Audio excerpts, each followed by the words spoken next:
কলকাতার এই চিরপ্রসিদ্ধ হাওড়া ব্রিজটা পার হলেই না কলকাতার সেই যে কোলাহল, দূষণ, ঝুটঝামেলা, ছোটাছুটি, রাজনৈতিক কোন্দল, এই যে সমস্ত বিষয়গুলো আমাদেরকে ঘিরে থাকে তা থেকে মুক্তির আশায় প্রতি বছর আমরা চেষ্টা করি এই সবুজ গাছগাছালির মধ্যে খানিকটা মুক্তির আনন্দ খুঁজে পাওয়ার জন্য ব্যাগ গুছিয়ে বেরিয়ে পড়তে।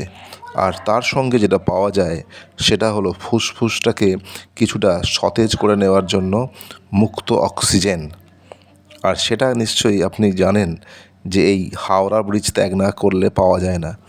তো তাই আমরা এবারও বেরিয়ে পড়েছিলাম কিছুটা মুক্তি এবং কিছুটা স্বাধীনতার আশায় দীঘার সমুদ্র সৈকতে। বহুবার সমুদ্র দেখেছি, বহুবার দীঘাতে গেছি, কিন্তু এবছর আবার দীঘা গেলাম আমরা সপরিবারে। তার প্রধান কারণ একটু দু একদিন শান্তিতে সমুদ্রের বাতাস নেওয়া, আর হচ্ছে এখানকার খুব বিখ্যাত যেটা নতুন করে গড়ে উঠেছে জগন্নাথ দেবের মন্দির। সেই জগন্নাথ দেবের মন্দিরটাকে নতুন করে আমরা দেখা। পুরীতে আমরা অবশ্যই দেখেছি, তো এখানেও আমরা দেখতে চাই যে জগন্নাথ দেবের মন্দির দীঘাতে কত সুন্দরভাবে গড়ে উঠেছে। লোকমুখে তো শুনেছি, এবং সেই রাত্রিকালীন সমুদ্র, রাত্রিকালীন মন্দির এবং দীঘার যে সৌন্দর্য আমরা এসে এখানে দেখেছি, এবং এখানে নতুন রূপে জগন্নাথ দেব বিরাজ করছেন, ভক্তদের দর্শন দিচ্ছেন, সেটা দেখার জন্য আমরা আবার এসেছি এখানে। প্রতি বছরই আমরা কিন্তু এইভাবে বেরিয়ে পড়ি, এবং আজ হচ্ছে 18ই ফেব্রুয়ারি 2026, আমরা এসেছি দীঘায়। ভোর 6:45 ট্রেন হাওড়া থেকে, আর আমরা বেরিয়ে পড়েছি ঠিক 5টায়। দেখেছেন এখন অন্ধকার, আর যাত্রাপথে এই মাউন্টেন যে পুলিশ যে তাদের যে ঘোড়া পাস হচ্ছিল একদম, এখন বাজে প্রায় 5টা, 5:30 মতন বাজে। তার জন্য কিছুক্ষণ আমাদের দাঁড়িয়ে যেতে হয়েছে আর কি। এখানে বেশ ভালো লাগে, লম্বা লাইন দিয়ে এরা চলেছে।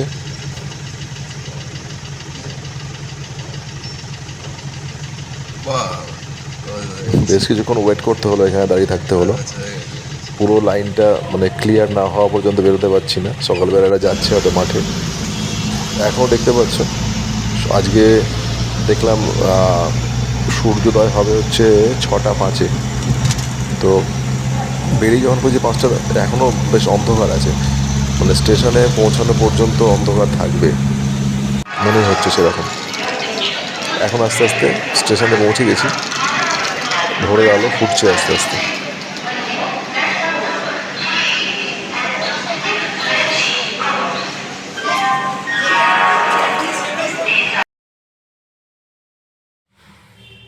তো আমরা পৌঁছে গেছি, আর কিছুক্ষণের মধ্যেই ট্রেন ছাড়বে, আর মোটামুটি দেখতে পাচ্ছি টাইমের মধ্যেই ছাড়বে। ট্রেন ছেড়ে দিয়েছে, বাই বাই কলকাতা। চললাম আমরা দীঘাতে, 2 দিন থাকবো আমরা দীঘাতে। কারণ দীঘাতে প্রায় সবই দেখা, একটু চেঞ্জ জাস্ট। সুন্দর মুক্ত বাতাস, অক্সিজেন।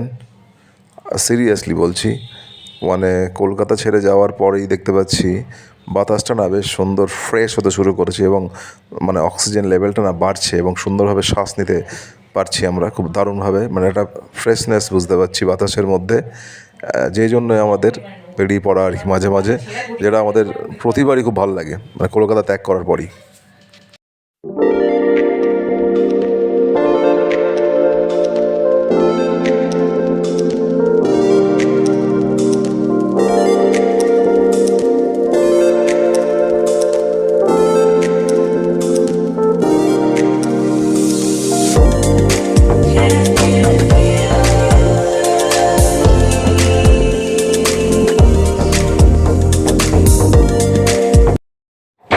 দীঘাতে আমরা থাকি হচ্ছে ওল্ড দীঘাতে, আর ওল্ড দীঘাতেই আমি দেখেছি ওখানে যে হোটেলের যে রেট সেটা কিন্তু সব থেকে কম। ঠিক আছে, বিশেষ করে দেখবেন ওই যে কালী মন্দির, তারা মায়ের যে মন্দিরটা আছে, ওর পিছনে যে হোটেলগুলো আছে না, ও খুব দারুণ কম দামের হোটেল পাওয়া যায়।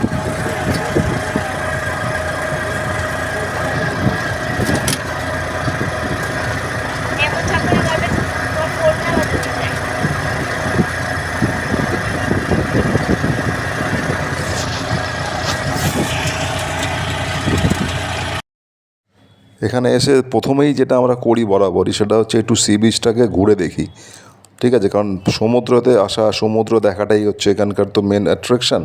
তো চান করার আগে, চানটা আজকে মানে করবো না, একটু পরে করব, কিন্তু একটু দেখছি। এটা হচ্ছে উদয়পুর বিচ, মানে বেশ বড় বিচটা, এবং এই উদয়পুর বিচেই আমরা যে স্নান করব তার আগে একটু বিচটা আমরা ঘুরে দেখছি। বেশ অনেক লোকজন এসছে, তবে মানে অন্যান্য সিজনের থেকে এখন একটু ভিড়টা একটু কম আছে।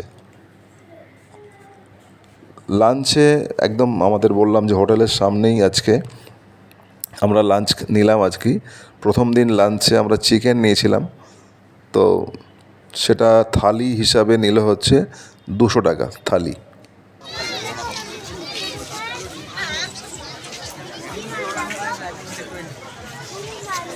রাত্রিকালীন দীঘার যাবতীয় অ্যাট্রাকশান কিন্তু এই ওল্ড দীঘাতে। নিউ দীঘাতে গিয়ে দেখলাম সেভাবে কিছু নেই। ওল্ড দীঘা কিন্তু একদম সৌন্দর্যে ভরে উঠেছে, আলোয় ভরে উঠেছে, ঠিক আছে। খুব সুন্দর এখানকার যে অ্যাম্বিয়েন্স, বসার জায়গা, ঘুরে দেখার জায়গা, দোকানপাট, সমস্ত কিছু দেখলাম কিন্তু ওল্ড দীঘাতে। জমজমাট কিন্তু ওল্ড দীঘা। চলো করে বসি।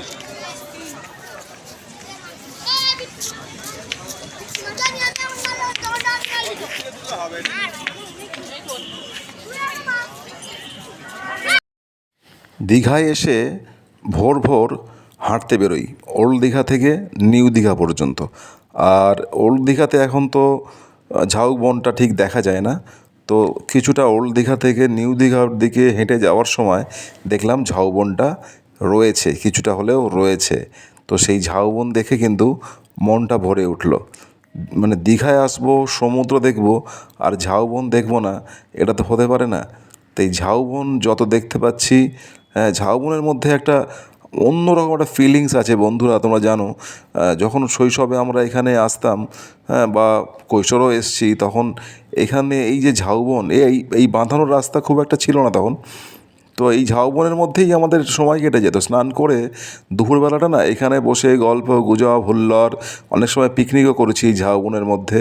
দারুণভাবে এই ঝাউবনে আমাদের সময় কাটতো। তো এখন সকালবেলা বেশ ঠান্ডা ঠান্ডা একটা ইমেজ আছে, আর ঝাউবনের পাশ দিয়ে যাচ্ছি, একটা থ্রিলিং, একটা দারুণ একটা ফিলিংস আসছে, ঠিক আছে। তো যারা যাবে, যাচ্ছ, এবং এই ঝাউবনটা কিন্তু মিস করবে না কেউ, ঠিক আছে। ঝাউবনে যাওয়াটা খুব ইম্পর্টেন্ট। ঝাউবনে গিয়ে কিছুটা সময় কাটিয়ে দেখবে, বেশ ভালো লাগবে। দীঘাতে এলে দীঘার সমুদ্রে স্নান করো আর ঝাউবনে গিয়ে বসো, ঠিক আছে। মানে প্রকৃতির সান্নিধ্যটা তো রাখতে হবে রে বাবা, তাই ঝাউবনটা কিন্তু মিস করবে না। এইবার আমরা এসেছি দীঘার আর একটা নতুন অ্যাট্রাকশান, সেটা হলো এই জগন্নাথ দেবের মন্দির। অসাধারণ কারুকার্য, সুন্দর লাগছে। মন্দিরের ভেতরে মন্দির চত্বর, পরিষ্কার পরিচ্ছন্নতা, নিয়মানুবর্তিতা।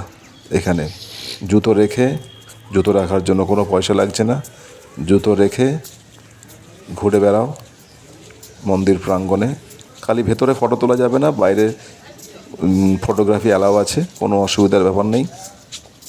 তো সকালবেলাটা গেছিলাম, আবার বললাম সকাল মোটামুটি 6টার মধ্যেই শুনলাম যে খুলে যায়, এবং 1টা পর্যন্ত খোলা থাকে, আবার 1টা থেকে 3টে পর্যন্ত বন্ধ থাকে, তারপরে আবার 8টা পর্যন্ত খোলা থাকে, ঠিক আছে। তো পুরো মন্দিরটাই ঘুরে দেখছি, অসাধারণ লাগছে। পুরীর মন্দির এবং দীঘাতে এই যে মন্দির, আমি দুটোর মধ্যে কখনোই তুলনায় যাব না। সেটা পুরীতে অবশ্যই, আর এখানে যে আমাদের ওয়েস্ট বেঙ্গলের নতুন করে যে এই জগন্নাথ দেবের মন্দির হয়েছে, তার অন্যরকম একটা সৌন্দর্য, অন্যরকম তার বর্ণনা, দারুণ অনুভূতি।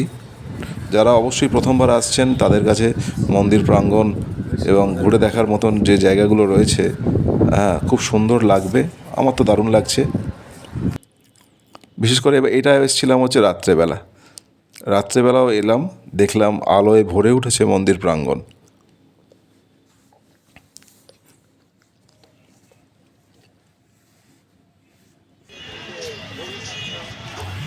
আমাদের সবারই তো খুব ভালো লাগলো এই জগন্নাথ দেবের মন্দির দেখতে। আমার মা তো জাস্ট খুব মানে ফ্যান হয়ে গেছে এই জায়গাটা। পুরীর মন্দির দেখেছে এবং এই মন্দিরও দেখলো, বললো অসাধারণ, খুব সুন্দর লেগেছে। আর এটা হচ্ছে পরের দিন সকালবেলা গেলাম আর কি, জগন্নাথ দেবের যে মাসির বাড়ি করা হয়েছে, এটা ওই মন্দিরে যাওয়ার একটু আগেই পড়বে আর কি, জগন্নাথ দেবের মাসির বাড়ি।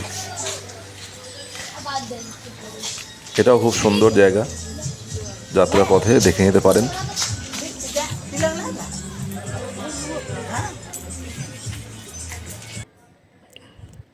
তো মন্দির দেখা হলো, ঘোরা হলো, খাওয়া দাওয়া হলো, 2 দিন কেটে গেল।